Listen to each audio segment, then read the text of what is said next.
Today's episode is sponsored by Blinkist, the app that lets you read or listen to an entire nonfiction book in just 15 minutes. You can try Blinkist totally free and get 25% off a subscription when you go to Blinkist.com/David Pakman. I've put the link right below this video. So there's been a building sort of chorus of people both on the Trumpian right and also some on the anti-Biden left who have just been insisting that Joe Biden can't possibly hold it together in an interview. He can't possibly hold it together under questioning from reporters. And we had finally some examples that we can look at. Joe Biden was interviewed on ABC News over the weekend alongside his running mate Kamala Harris. This was the first joint interview that they did, I believe. And the interview was remarkable in how unremarkable it was from the standpoint of the hysteria and the hyperbole and the craziness that we've become used to under Donald Trump. It was just like a boring political interview. Joe Biden answered questions and he answered follow-up questions and he sounded like a politician for better or worse and was completely coherent. Like this would not normally be news, but it's news when you have people on both sides anticipating that Joe Biden would devolve into a stuttering, yes, he has an actual stutter, incoherent mess, unable to make any point whatsoever. And in fact, I enjoyed the interview, not so much because I just agree with every policy decision that is being made by this platform, the Biden-Harris platform, but because it was just normal and we've been hoping for normal for so long. So let's look at some clips. Here is Joe Biden saying he would do a national shutdown or recommend one if public health officials said it was the right idea for dealing with coronavirus. Remember, it's ultimately up to governors. What the president can do is recommend and say, hey, guys, let's all do this. And remember that we still have a raging pandemic, over 180,000 deaths, as Donald Trump continues to insist we've done and are doing really well with the virus. Here is Joe Biden. Sworn in come January, and we have coronavirus and the flu combining, which many scientists have said is a real possibility. Would you be prepared to shut this country down again? I would be prepared to do whatever it takes to save lives, because we cannot get the country moving until we control the virus. That is the fundamental flaw of this administration's thinking to begin with. In order to keep the country running and moving and the economy growing and people employed, you have to fix the virus. You have to deal with the virus. So if the scientists say shut it down? I would shut it down. I would listen to the scientists. Now, immediately you had people come out and say, oh, my God, what a socialist authoritarian. He wants no country. He wants no economy. He wants no businesses.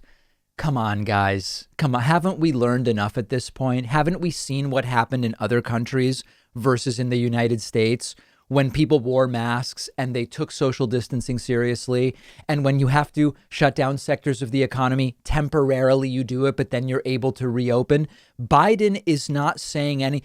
If you're shocked at what Biden's saying, then essentially you're saying the whole world handled it incorrectly. We handled it correctly, and we have one of the highest per capita death rates in the world. Biden is just being sensible. This is a medical situation. Just a candidate recognizing that distinguishes them from Donald Trump. We have to defer to public health and medical officials. That's it. That's what we need in this country. And people are going crazy about authoritarian Joe Biden. Now, on top of that, had we done a 2-month coordinated shutdown, meaning essential businesses only, everybody wears masks, no school, back in April or May, we never would have gotten to where we are today, which is in an emergency situation with one of the worst coronavirus responses in the world. People are reacting to Biden like he's the outlier. Biden is just saying, let's do what the rest of the world figured out months ago. No more, no less. Then Joe Biden is asked, because, again, Trump has been criticizing Biden for being in his basement.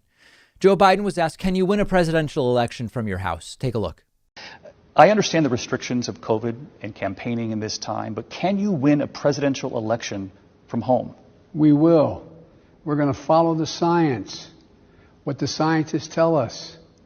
We've been able to travel places when we've been able to do it in a way that we don't cause the congregation of large numbers of people. Look what happens, what's happened with his events. People die. People get together. They don't wear masks. They end up getting COVID. They end up dying. So when you hear the president say this guy's afraid to leave his basement, guess what?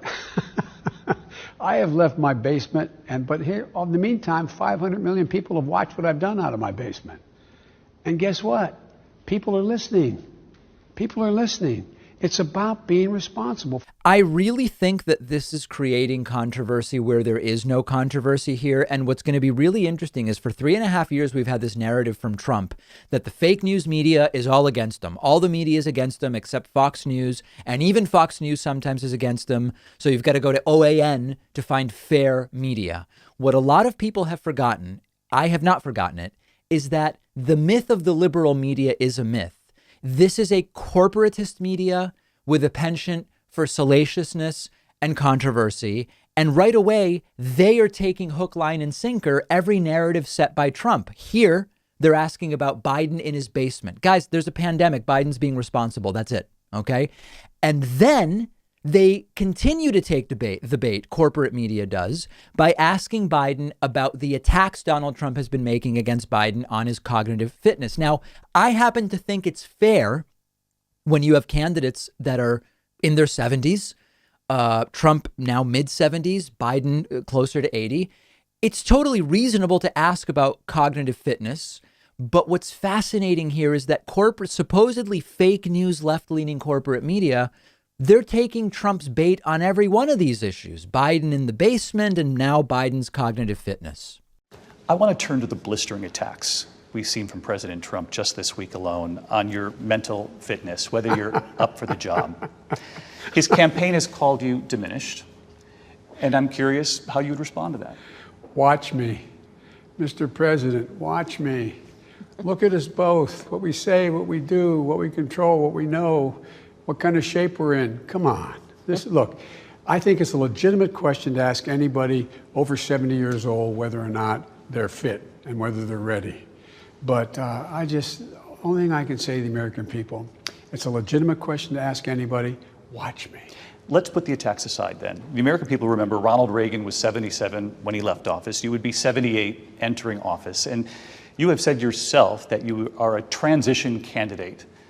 Does that mean a one-term president? What does that mean? No, it doesn't mean. So you're leaving open the possibility you'll serve 8 years if you get elected. Absolutely. Okay, so Joe Biden handling it perfectly well. And I do think much like before the Bernie Biden debate, you had all these people expecting, oh my God, if Biden's up against Bernie one-on-one, Biden's going to collapse. And of course he didn't. And he went on to win the primary. They were disappointed. And I think they're going to be disappointed again in debates against Trump if they happen. I don't expect any kind of collapse from Joe Biden. Biden also was interviewed by ABC's Robin Roberts, asked about choosing Kamala Harris. And again, this is not a particularly newsworthy clip. It's just notable that Joe Biden is normal. He's able to articulate why he selected Kamala Harris. He's able to speak in complete compound sentences. We've just become unaccustomed to it. Take a look. There's a connection there that I'm going to talk more about where it comes to Beau and other aspects of family. You alluded, Mr. Vice President, about the fact that you made it clear early on that you were going to select a woman to be your running mate. Mm-hmm. You select a woman of color. Did you do that to rally your base? Did you feel pressure to select a black woman? No, I didn't feel pressure to select a black woman, but what I do think, and I've said it before, and you've heard me say it, I probably said it on your show with you, is that the government should look like the people, look like the country. 51% of the people in this country are women. That old expression goes, women hold up half the sky. And in order to be able to succeed, you've got to be dealt in across the board. And no matter what you say, I cannot understand and fully appreciate what it means to walk in her shoes, to be an African-American woman with an Indian-American background, a child of immigrants. She can't assume exactly what it's like to walk in my shoes. Mm. What we do know is we have the same value set, and I really mean that. And so it was easy for me. It was an easy decision to make, although there are an enormous number of really qualified women. I spoke to every single woman that was on the list before and the day I made the choice. Before anything was announced, I called every single one of them. So what was the tipping point? The tipping point was there were several things, but it just seemed to fit the closest and the best. I thought I understood, and I think I understand where she comes from, what her instincts are, her character. I watched her take on the big banks. I watched her take on the gun lobby. I watched her the way she was a prosecutor. I watched her as a United States Senator.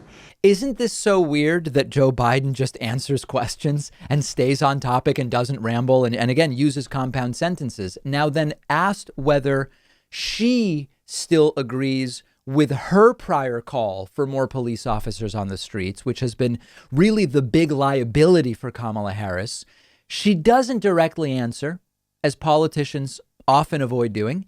Instead, she praises Black Lives Matter as important. There's also been a national conversation about policing. And you know the name that you have, Kamala, Top Cop. And the book that you wrote 10 years ago, Smart on Crime, where you concluded by saying that you wanted to see more police on the street. Do you still feel that way? Listen, I think that there is no question. First of all, when I wrote that book, Black Lives Matter did not exist. And I give full credit to the brilliance of that movement in terms of what it has done to advance a conversation that needed to happen a long time ago.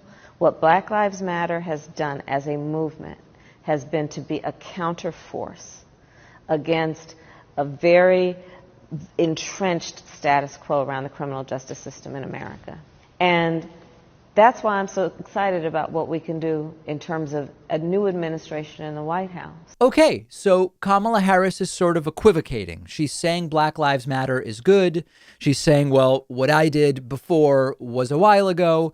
You can't really explain it any differently other than to say I was Attorney General at the time and I was doing my job. This is standard politics and we don't have to like it. But again, it's not about whether you accept Kamala's answer. It's about the reality that these are just normal people who relate to the media normally, who relate to their families normally, who can complete a thought. And that has been so missing for years in this country. Meanwhile, Donald Trump did not have a very good weekend. Let's talk about that next. So Donald Trump had another humiliating 24 hours, ending yesterday on the eve of the Republican National Convention, which starts tonight. First, of course, Trump golfed on Saturday as the coronavirus death toll reached and surpassed 180,000 deaths. Okay, we're a global embarrassment. Trump is still golfing. Don't need to spend a lot of time on that. Sunday, Trump announces a big press briefing. Huge medical announcement is going to be made. Big treatment news about coronavirus. Wow. What could that be? They schedule it for 5:30. Word leaks.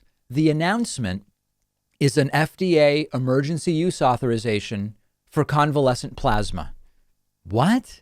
That's been around as a coronavirus trial treatment for months. Tons of countries have been using convalescent. How is that an announcement that Trump, what? That is what it was. Donald Trump trying to take credit for something he had nothing to do with, isn't news, and isn't unique to the United States. And of course, Donald Trump continues to mispronounce the word plasma as plasma 7 times, in fact, during this announcement. Here is Trump struggling to even read what the announcement is. Truly historic announcement in our battle against the China virus that will save countless lives. The FDA has issued an emergency use authorization, and that's such a powerful term, emergency use authorization for a treatment known as convalescent plasma. Why can't somebody tell them it's plasma? Is that like when you forget someone's name the second time you meet them and you don't want to ask, and then you've met them 10 times and now it's too late to ask? And at this point, nobody wants to be the person to go up to Trump and say, sir, as Trump says people talk to him, sir, it's plasma, not plasma. Then, more importantly, substantively, Trump exaggerated the benefit of plasma, or plasma, as it may be. Vaccine to save lives. We're removing unnecessary barriers and delays not by cutting corners, but by marshaling the full power of the federal government. We provided $48 million to fund the Mayo Clinic study that tested the efficacy of convalescent plasma for patients with the virus. Through this study, over 100,000 Americans have already enrolled to receive this treatment, and it has proven to reduce mortality by 35%. It's a tremendous number. The FDA, MIT, Harvard, and Mount Sinai Hospital have also found convalescent plasma to be a very effective method of fighting this horrible disease. Based on the science and the data, the FDA has made the independent determination that the treatment is safe and very effective. Now, there are actual questions about whether this emergency use authorization makes sense. So to remind you, this is a trial treatment that's been around the world for months. There's nothing special about the U.S. trying convalescent plasma. There's a good thread on Twitter which explains that by giving an emergency use authorization, you're making the treatment available to way more people who aren't actually that sick and who would likely recover anyway, and could end up skewing the results and exposing people to some pretty serious side effects, which can include, as a result of these plasma transfusions, lung injury, blood clots, kidney issues, etc. So one of the reasons you would maybe not do an EUA early is that when you keep the treatment as part of randomly controlled trials, you're actually carefully selecting sicker patients where you need something extra. I have a relative in Argentina who has coronavirus right now, and they would have been able to give her convalescent plasma, but they decided she's not sick enough.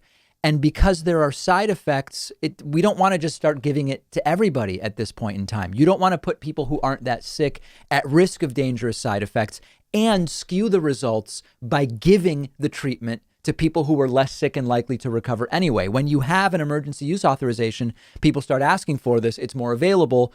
You start giving it to people who aren't that sick. You end up with people with side effects that didn't really need the treatment, and the treatment can appear more effective than it is, all because Trump wants something to announce. Okay, so then Trump takes just 3 questions at a completely non-newsworthy press briefing. One of the questions is from right-wing propaganda network OAN. And then he walks off so quickly after only 3 questions that you can tell the other people on the stage are surprised that that's it. Trump's leaving. Take a look. Very much. Great question. Was there pressure on you, Dr. Hahn, to authorize this? Mr. Dr. Hahn, could you answer that question? Was there pressure, Dr. Hahn, to authorize this? You didn't answer the question. None of you answered the question. So that was part 1 of Trump's late afternoon. Then Trump was interviewed by this horrible Fox News host, Steve Hilton, and it was just a train wreck yet again. This was another one of those interviews meant to be easy that just goes bad for Trump. Trump has been asked about and has failed to answer. What's your biggest accomplishment from your first term? Trump in the past has given no answer multiple times to that question. This time he had an answer, and comically, it was worse than no answer at all. Trump says his big accomplishments are healthcare and transparency. Listen to this. With healthcare, we've done a great job. One of the other things I did, I think the future is good. Transparency. I approve transparency. That's bigger than healthcare. The people I had working on it, one of them is like the all-time expert on transparency, a highly respected man, doctor. He said, sir, if you get this approved, this is bigger than healthcare. Transparency, where you can go and negotiate and pick the best doctor. Explain why that helps people. Because people will be able to negotiate their prices, which right now they can't. People will be able to get better doctors. You know who it's good for? Good hospitals. By the way, hospitals are against it because it makes them good. Good hospitals and good doctors. It's good for good hospitals. It's the biggest thing maybe in healthcare of anything I'm doing. So let's think that through. Healthcare. Trump tried twice, I believe in 2017, to get a plan passed that would replace Obamacare with something that will lead to 24 to 32 million people losing healthcare. Then what he did on healthcare is strip the mandate from Obamacare, which merely makes Obamacare function worse. It doesn't actually get rid of it. It just makes it function worse. Then he says transparency has been an accomplishment. I don't even have to get into that. I mean, Logan Act, Hatch Act violations, lining his pockets and those of his family and friends, not showing us his taxes, not cooperating with multiple investigations. So his accomplishments, he says, are healthcare and transparency. Out of this world. And then again, Trump says he's been the best president for black people in history, other than maybe Abraham Lincoln. What do you have to say to people who want both law and order and racial justice? First of all, I think I've done more for the black community than any other president other than perhaps Abraham Lincoln. And I think it's true with criminal justice reform and opportunity zones and all of the things I've done, prison reform. I mean, what I've done is more than anybody else. I don't know if it's being recognized at all. This little clip, those 23 seconds, are everything that Trump is. I've done the most of anybody, and nobody gives me credit. That is the Trump presidency in a nutshell. Failing on everything while claiming success and claiming nobody's giving you credit for that success. Another disastrous day for Trump by normal people's standards, leading up to the RNC, which starts tonight. It's going to be wild. It's going to be wild. Make sure you're following me on Twitter at @DPACman. I will be tweeting during the RNC and live streaming. I hope to see you then. The David Pakman Show at davidpakman.com.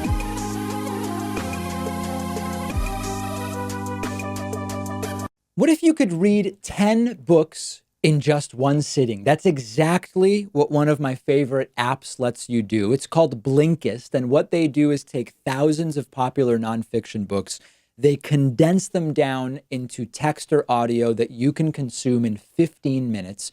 Blinkist makes sure that you're getting all of the important core insights from each book. So it's perfect for exploring a book you otherwise wouldn't have time for. If there's a full book you're thinking about buying, you can use Blinkist to get a sample first. Just think how much you can enrich yourself by being able to soak up an entire nonfiction book in just 15 minutes. I recently read A Brief History of Time, of course, by the great Stephen Hawking. This is a book that I have been aware of for so long, and other things got in the way, and it was fantastic to check it out on Blinkist. Blinkist has books on politics, philosophy, science. They have 27 different nonfiction categories, and a subscription is only about $8 a month. And you get the entire library. But you can try it totally free and get 25% off a subscription when you go to Blinkist.com/David Pakman. I've put the link right underneath this video.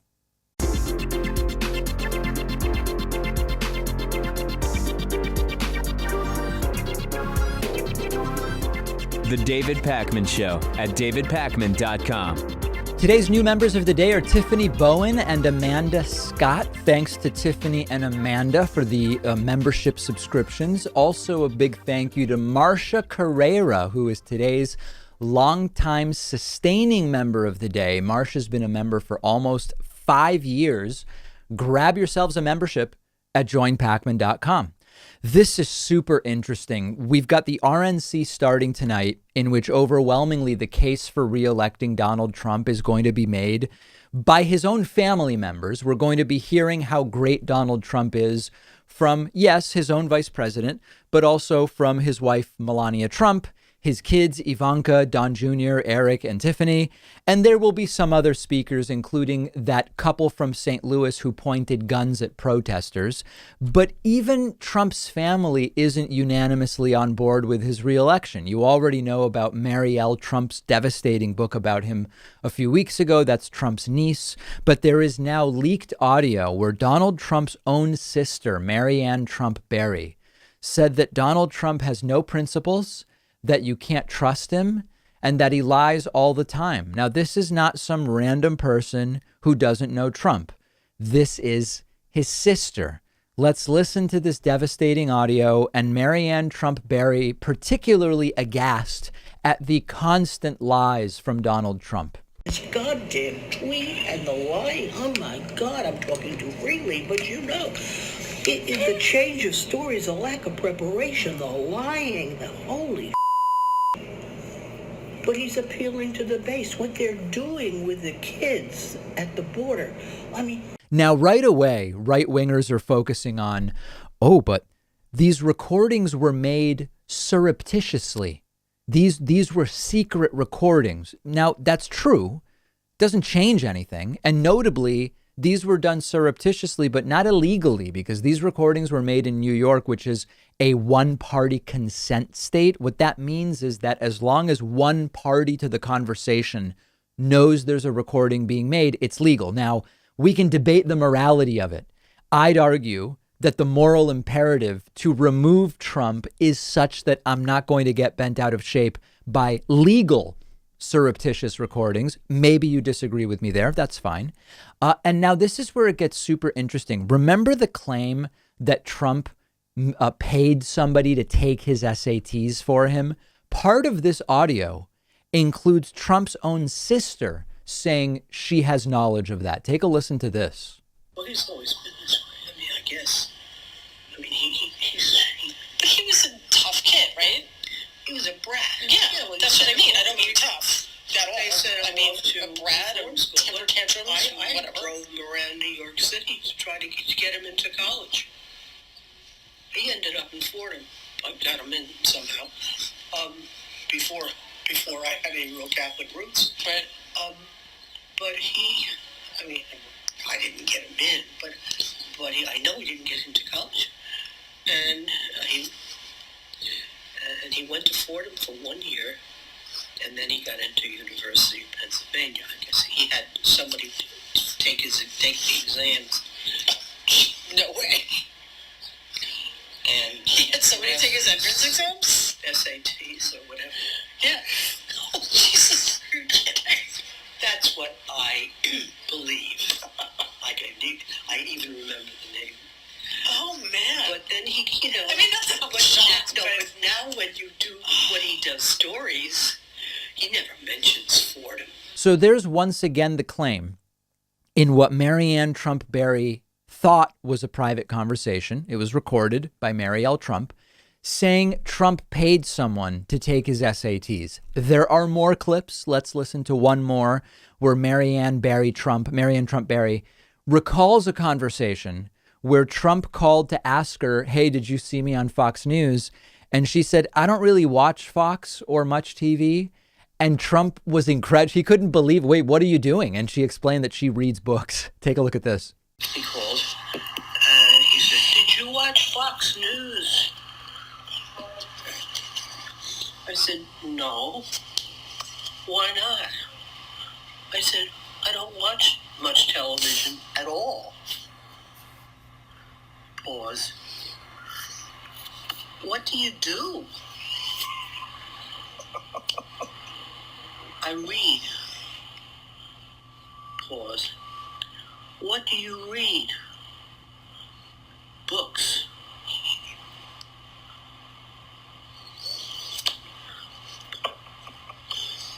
You don't watch Fox? What to me that is just what to me is just brilliant about these recordings are two things. First of all, Trump's own family sees Trump the way we do. And what I mean by that is they know him privately and still react in the same way that we react to the public version of Trump, which tells us that privately Trump really is that same person that we see in public, the unempathetic, self-obsessed, narcissistic maniac. It's the same guy. Now, as far as these recordings changing anything in terms of election results, I don't think so. Donald Trump's base ignores anything that they don't like. They probably won't even hear about this. If they do, they'll ignore it. And in reality, there's nothing here that we don't already know. And his base is so cult-like that I don't think these recordings are really going to do anything in terms of hurting his re-election chances. If you disagree with me, let me know. I don't see it making any real big impact. Maybe the RNC will, and that's what I want to talk about next. So last Thursday night, Joe Biden gave just a good, solid convention speech at the end of the DNC, and he's seen his favorability go up by 5 points. Now, this is exactly why Republicans said on last Monday, Biden might get 8 to 10 points out of the DNC. Why did they do that? Because never does any presidential candidate get 8 to 10 points out of the DNC. The reason Republicans said it was so that when Biden gets 5 or 3 or 4, they can say, ooh, he's really underperforming. We expected Biden to get 8 to 10 points. He only got 3, 4, or 5. Now, what's more interesting to me is typically conventions will boost polling and favorability by 3 to 4. Joe Biden is actually exceeding that in the latest ABC News Ipsos poll, which says Biden's favorability went from 40 to 45 in 1 week. Now, that's still very low. In other words, 40 is bad. 45 is a little bit less bad, but it's still not a fantastic number you want to be running on if you want to unseat an incumbent president. Compare it to Trump's favorability, which is only 32 right now, and Pence is even worse at 30. Okay, maybe it's not a huge problem for Joe Biden. So today, the RNC starts. We'll have to see what kind of a bump Donald Trump gets out of it. Now, typically the way it goes is that both candidates get bumps from their respective conventions, but they're not permanent. And some weeks after the conventions, numbers settle back down, typically to where they were before the conventions started. Now, what's interesting is that Biden's boost didn't come from doing anything spectacular or outrageous. Biden gave a pretty milquetoast, coherent, normal speech. We saw him relating to people like a normal person, to his wife, to his family. That's a big contrast to Donald Trump. And we talked about that a little bit earlier in the program. Aside from the people who were expecting Biden to implode, being disappointed, we basically saw a preview of what it would be like to have a normal adult as president. We wouldn't have wacky things happening every single day. We wouldn't have all these scandals. And some people in reaction to this are emailing me and they're saying, David, this is such a low bar. This is nothing to praise Biden about. I see it as, yeah, it feels better to have an adult in charge who's not a laughingstock. The bar being low is not an attack on Biden. It's a reminder of how low Donald Trump has set the bar. And it's even scarier that 60 million or more people are likely to vote for keeping the bar that low by voting to reelect Donald Trump in November. So when people say Biden only seemed okay because the bar is so low, that's not an attack on Biden. That's an attack on the guy who set the bar so low, and that's Donald Trump. Now, what does seem less ideal is that according to this same poll, only about 30% of Americans even watched any of the DNC.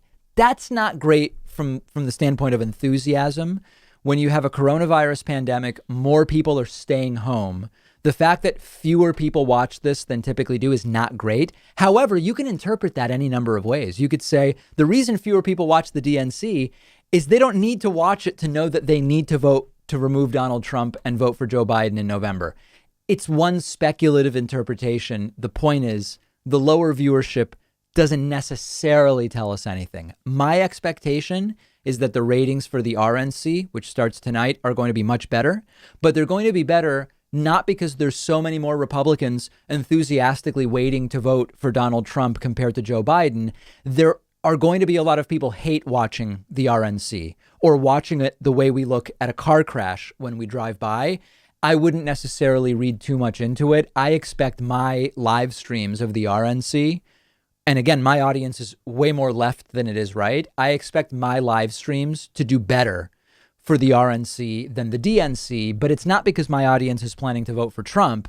It's because my audience wants to see the train wreck that is going to be, the couple from St. Louis who pointed guns at protesters speaking at a convention. The question ultimately is, once the RNC is all said and done, what does it do for Trump?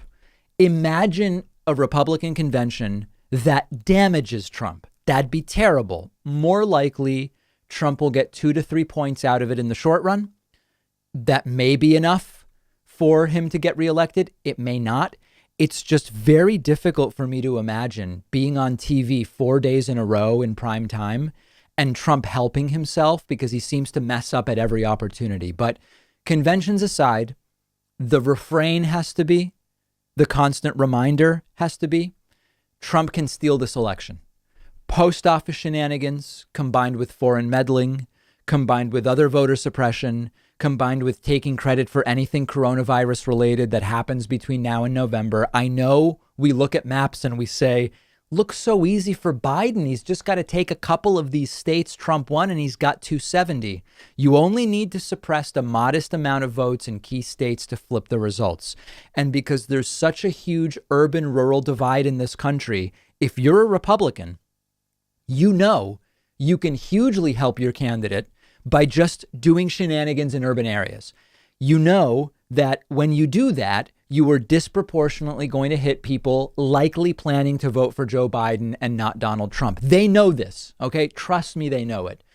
Last thing, the convention boosts being temporary is fine, but that still means Trump could be within 2 or 3 points in the popular vote, and he won the Electoral College in 2016 while being down more than 2 points in the popular vote to Hillary Clinton. So what we can hope is different this time around is that with early voting, the temporary boost may bleed over into voting. And if Joe Biden got 5 and Trump only gets 2 or 3, maybe early voting will be skewed to Biden, and that will take away the power that some October surprise would have. We're thinking out loud.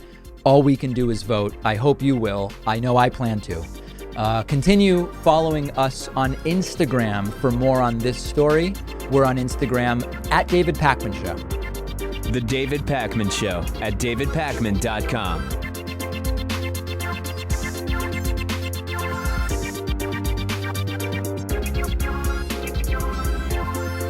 The David Pakman Show depends on your support, and the easiest way is through membership, which includes the world-famous bonus show, as well as commercial-free audio and video streams of the show just for members. Sign up today at joinpakman.com. Coupon code saves you 40%. Vote soon 18.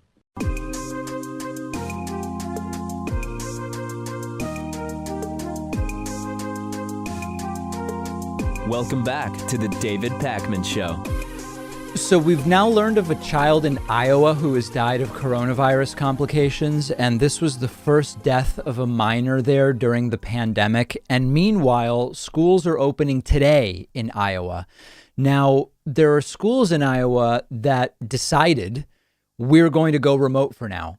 Or at least they thought they decided it, because then the governor of Iowa came in and is actually forcing some schools to open. So there's about 3 or 4 different stories here. One is, this is exactly why lots of places try to make it illegal, or at least a violation of contracts, for teachers to go on strike. So that when the governor says jump, instead of saying, why are we jumping? That doesn't make sense. They say, how high? And this is exactly an example of that.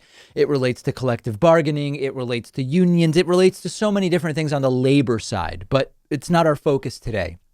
The other side of it is really the craziness of the pandemic and the entire story of opening and school openings and the like.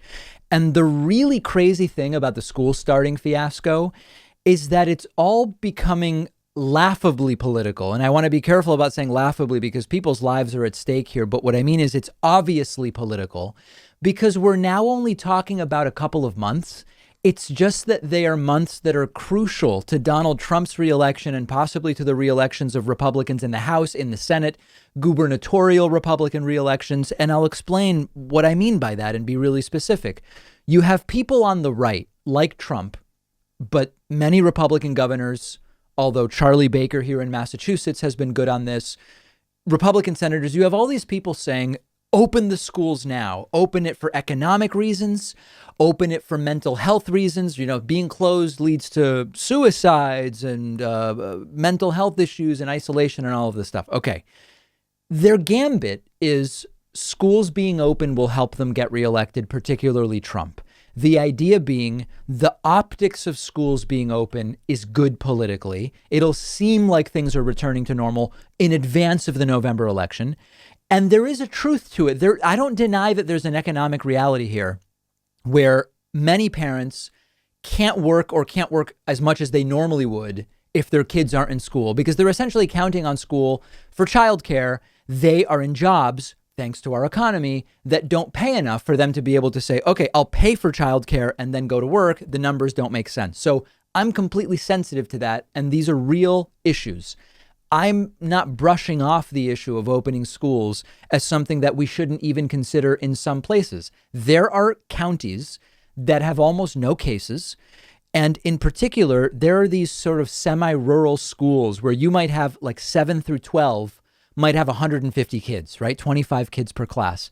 You can do that relatively safely. And I'm not against doing that. The problem is that's not the case in a variety of places that are opening, where we've instantly seen cases spread, quarantine start, etc. And again, it's almost September. At this point, we're talking about one semester. Had we done, it's always too little too late. Had we done a full coordinated shutdown in the spring, 2 months, maybe 3, full mask compliance, we would look like many countries which now are doing well, and we wouldn't be having this conversation to the degree that we are having it. It would be clear there's a bunch of schools that can open, but now everything has to stay open. Things, the guidelines are ignored. Schools must open, and we're in a position where, for political reasons, Donald Trump and others want to force schools open. And we saw what happened. We looked at Georgia, we looked at Missouri, we're looking at Iowa, Indiana, everywhere. Kids and teachers start getting sick. Entire classes have to be quarantined for weeks. You're essentially ending up sending a whole bunch of people home anyway. It would be far more logical, although maybe not politically beneficial, to say, let's do the semester remote. We're not saying no school. We're not saying no school for a long time. If things go well, we are hopefully just a couple of months from some vaccine approval, optimistically, which by the end of the year, some more significant number of people will be able to start getting. And in the spring semester, things will start to normalize. It will still take time. But right now, the debate is over just a few months. And what is the real obstacle for many parents? It's the money piece. Other countries have said, let's be safe and let's really send people money and take care of people. The long run benefit suggests it's warranted. In the US, it took months to get one $1,200 payment to people. Who knows if and when the next one is going to come? And that creates this problem. It's the same with the desire from many on the right to cut the unemployment benefits. If you do that, you're going to force people back to work, not safely necessarily, but it will create a semblance of normalcy. So they will frame it as the left wants everything closed forever. The left wants everything closed until November 4th, just to hurt Trump, right? One of these two. It's almost September. We're talking about like 3 months now. Just do school from home. We'll get to winter break. And then hopefully by then, some portion of the population will start to be vaccinated. We'll be starting to get beyond the halfway point of flu season. We're all going to be better off without having to re-shut down because things explode. That's disastrous economically. Flu season coming.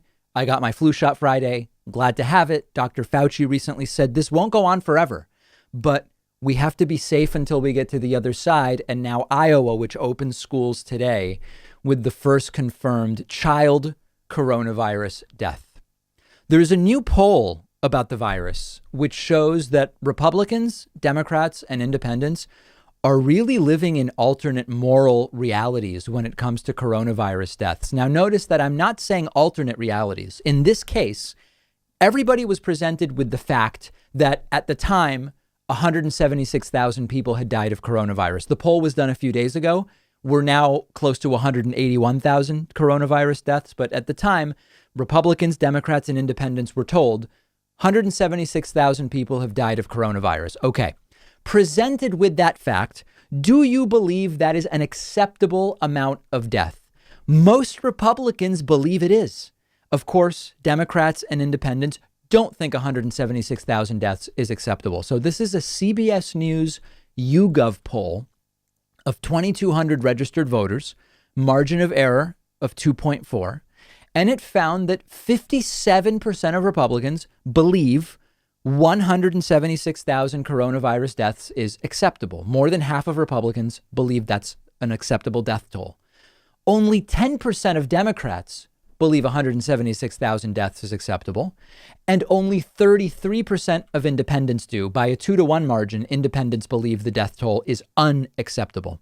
Now, first of all, it's the hypocrisy. A ton of these same Republicans who say 176,000 coronavirus deaths are acceptable thought Barack Obama needed to resign because 2 people died of Ebola in the United States. There's always a hypocrisy angle. Let's not make that the focus today. Secondly, there's a morality component here. Is it possible that the reason Republicans think the deaths are acceptable is that early on, the deaths were mostly in blue states with direct aviation links to China and the other countries in Europe that were seeded with the virus early? Could it be that Republicans are okay with deaths as long as they're mostly Democratic voters? I don't know the answer to that, but it's certainly possible. But the really interesting thing statistically is that you don't have an even partisan divide, and that could be a factor in November. And I want to be really clear about explaining this. We always expect that all else being equal, if you have a purely partisan divide in any issue, you would expect, for example, that independents would be roughly 50-50 split on an issue. And you would expect that the Democrat-Republican imbalance would be equal. This isn't super clear the way I'm explaining it. So let me give you an example. You would expect that if Republicans support something 70-30, Democrats would oppose it 70-30, all else being equal, meaning if there isn't some other factor to consider. Now, there's always some other factor to consider, right? So when you look at abortion, you don't have approval for abortion in most cases among Democrats equal to disapproval among Republicans. There's religious components. There's other factors that go into it. So right now, the country is more in favor of abortion than they've ever been.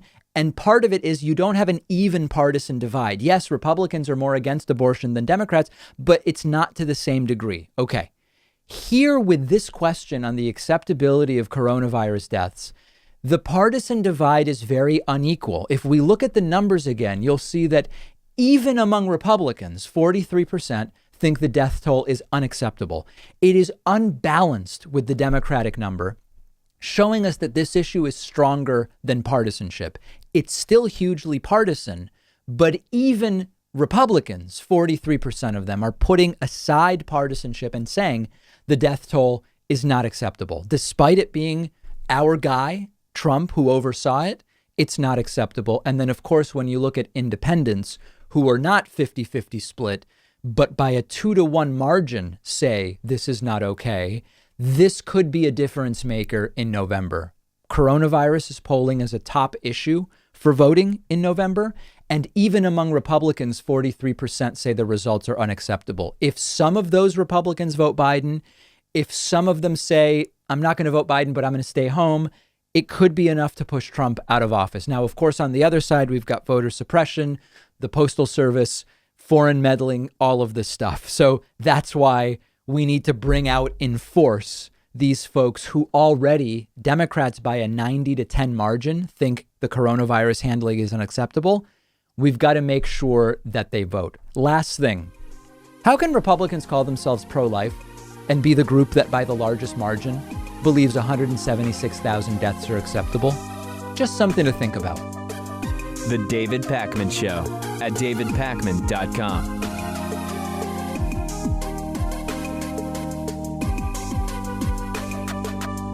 The David Pakman Show depends on the support of our viewers and listeners, and one way to keep us going is through Patreon, where you can pledge as little as $1 per month or as much as you want at patreon.com/David Pakman Show.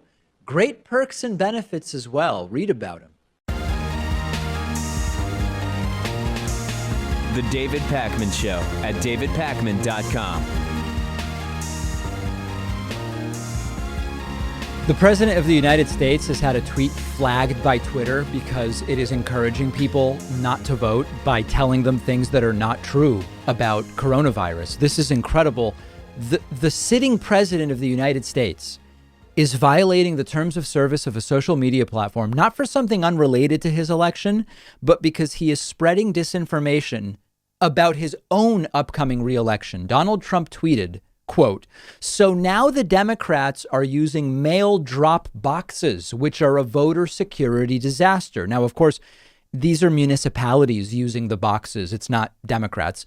Trump goes on to say, among other things, they make it possible for a person to vote multiple times. Also, who controls them? Are they placed in Republican or Democrat areas?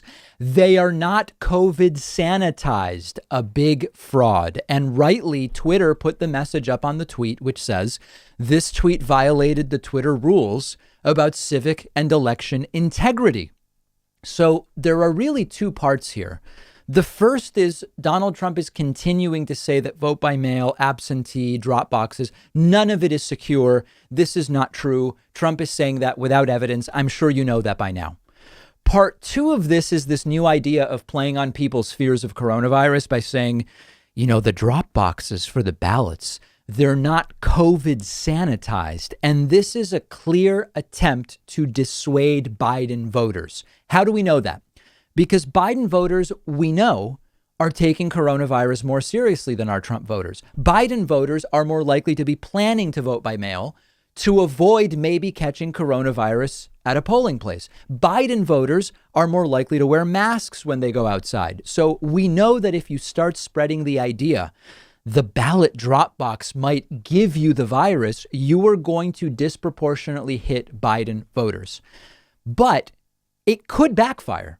If Democrats are more likely not to believe what Trump says, and Trump voters are more likely to believe what Donald Trump says, it's conceivable that this idea of saying, you know, you could get coronavirus from the drop box, it might end up keeping his own voters at home. I don't think in the end it will have a hugely disproportionate impact one way or the other, but Twitter is completely correct to flag his tweet and to put a warning on it. Donald Trump is terrified that people are going to come out and vote in huge numbers, and not for him, but for the other guy. And in fact, the entire Republican Party is terrified of that. I expect that as the election gets closer, Trump is going to be going even crazier and pulling out all the stops. Everything will be on the table. We have to make sure it backfires. We have to keep publicizing that he's doing this, because there's one thing we know. People will be more determined to vote the more they realize Trump doesn't want them to. People are just like that by nature. The post office was a turning point for many Americans. Sending troops into cities was a turning point for many Americans. This is a cult. It's a dangerous one. And a lot of people, understandably, would crawl over broken glass to vote in November. The president of the United States is trying to suppress the vote. Obviously, he should have long ago been banned from Twitter, regularly bullying people, breaking just about every term and condition they have. But this is bigger than Twitter. Mail-in ballots are bad. Ballot drop boxes could be infected with coronavirus. We have to stop it. We have to stop it. And listen, let's skip it. You know what you have to do. We have now learned that Jared Kushner, Donald Trump's son-in-law, made a deal with Russia for ventilators during the coronavirus crisis in order to be able to say, hey, we've gotten ventilators. We got ventilators. It turns out every single ventilator we got from Russia was faulty, according to a new report. Every aspect of this story is crazy. So first of all, it's crazy that Jared Kushner, Donald Trump's son-in-law, is working in the administration. It's insane for reasons of nepotism. It's insane for reasons of Kushner's incompetence. Then you might remember that at some point in, maybe it was April or May, I don't know, they trotted out Jared Kushner to do a coronavirus press briefing, and it went horribly wrong. We never saw him again. This was the briefing where Kushner dropped this Kafka-esque line of, you know, the ventilator supply is our supply. It's not the state's supply, which is like, you know, what we discussed that in detail at the time. It was indecipherable evil genius. And we never saw him again at the press briefings. But even more importantly, some of the things that Kushner was doing were laughably counterproductive. So, for example, Kushner organized getting a shipment of ventilators from Russia to the U.S. in late March. They were faulty. They didn't work. Andrew Cuomo got some of them. Other officials got them. And they started seeing supplies come in from Russia, and they were wondering, why are we getting Russian supplies? And the ventilators were faulty. Jared Kushner was able to hurry up the delivery of faulty ventilators because he has a personal relationship with the CEO of a Russian sovereign wealth fund currently sanctioned by the United States. So another insane detail. Kushner got us faulty ventilators more quickly by doing business with a Russian dude who's currently under sanction by the United States. Every aspect of this is insane.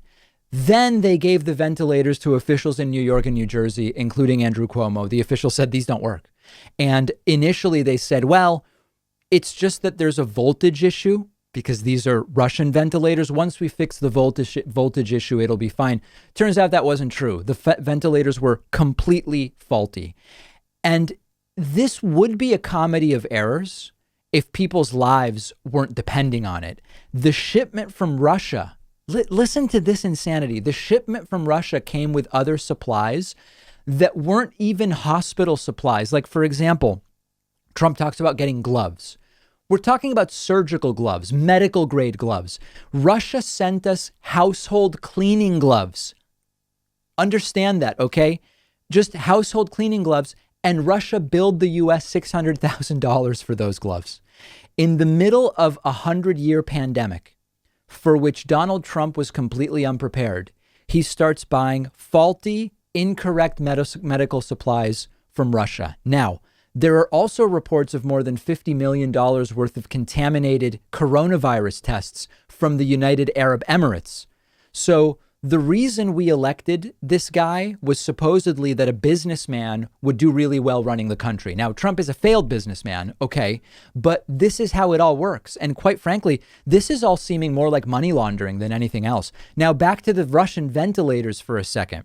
Russia sent us 45 faulty ventilators around April 1, which we paid for.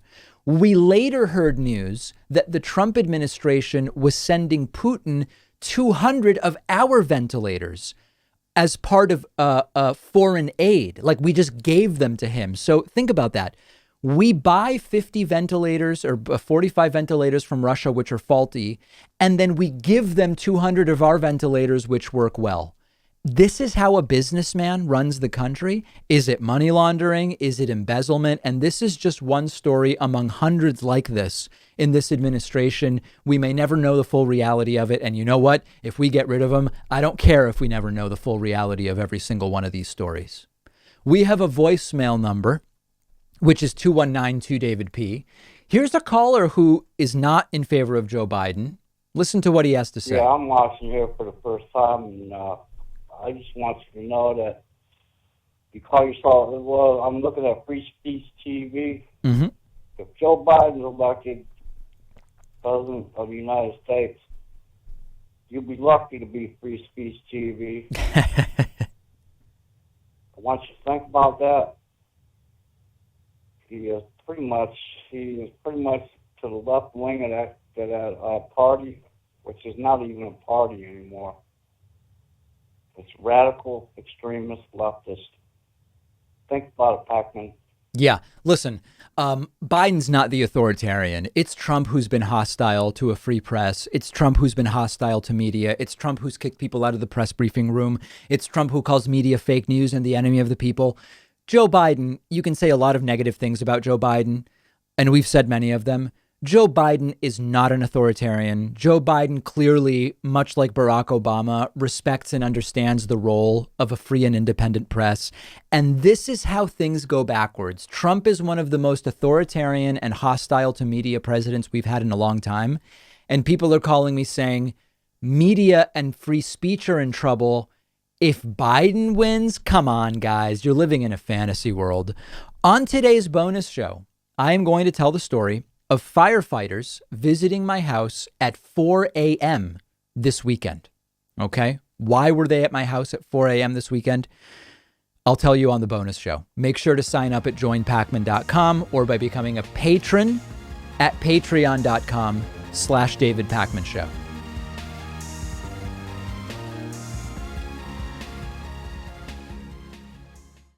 Thanks so much for watching today's full episode of the show. Just a reminder, today's sponsor is Blinkist, the app that lets you read or listen to an entire nonfiction book in just 15 minutes. You can try Blinkist for free and save 25% off of a subscription when you go to Blinkist.com/David Pakman. I've also included the link right underneath this video.